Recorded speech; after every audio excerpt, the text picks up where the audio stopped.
Samajwadi party के नेता मारिया आलम के वोट जिहाद वाले बयान पर राजनीतिक चर्चाएं लगातार हो रही हैं। राजनीति गर्माती ही नजर आ रही है। अब कन्नौज से बीजेपी प्रत्याशी सुब्रत पाठक ने मारिया के बहाने इंडिया गठबंधन पर निशाना साधा है।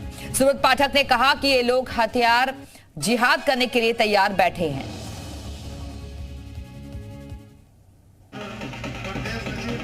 इसलिए बहुत अकलमंदी के साथ, बहुत जज्बाती न होके, बहुत खामोशी के साथ एक साथ होके वोटों का जिहाद करो।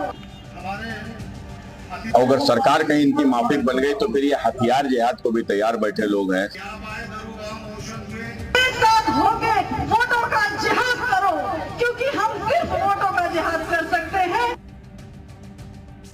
इस देश के ऊपर गजवाए हिंद मन इस देश में सरिया कानून लागू करना ही इनका लक्ष्य है। यहाँ से हमारा नामो लक्ष्य मिटाने के लिए मारिया आलम के वोट जिहाद का चलाया हुआ तीर अब हथियार जिहाद की सीमा में दाखिल हो गया। चुनावी मौसम में भड़काऊ बयान और बयान पर पलटवार लगातार जारी है।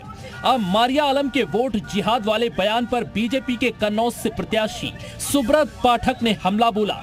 सुब्रत पाठक ने कहा कि ये लोग शरिया कानून लागू कर हथियार जिहाद की भी तैयारी में हैं।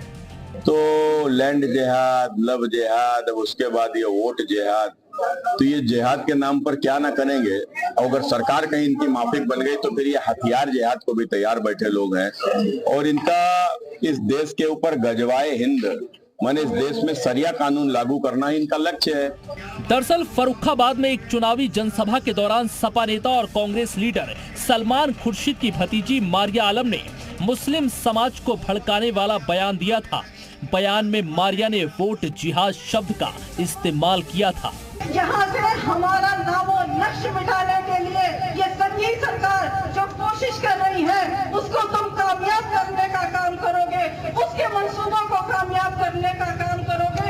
इसलिए बहुत अकलमंदी के साथ, बहुत जज्बाती न होके, बहुत खामोशी के साथ एक साथ होके वोटों का जिहाद करो, क्योंकि हम सिर्फ वोटों का जिहाद कर सकते हैं।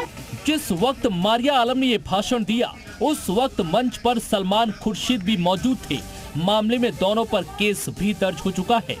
इस तरीके का एक डर लोगों में ये दिखाना चाहते हैं, बताना चाहते हैं, और पूरी राजनीति उस पर टिकी हुई है। कभी भी ये नहीं बताते कि हमने महंगाई कितनी कम करी, हम कितना काला धन वापस लाए, हमने कितने अस्पताल बनाए, हमने कितना एजुकेशन सेक्टर को इम्प्रूव किया। इस तरीके की बातें आप इनके किसी भी नेता से, चाहे वो राष्ट्रीय स्तर का नेता हो या एक बूथ स्तर का नेता हो, कभी भी नहीं सुनेंगे। लोकसभा चुनावों को लेकर राजनेताओं में आरोप प्रत्यारोप होते रहे हैं, लेकिन जिस तरह से इस चुनावी मौसम में बयानबाजी का दौर जारी है वो स्वस्थ राजनीति की तस्वीर पेश नहीं कर रहा है।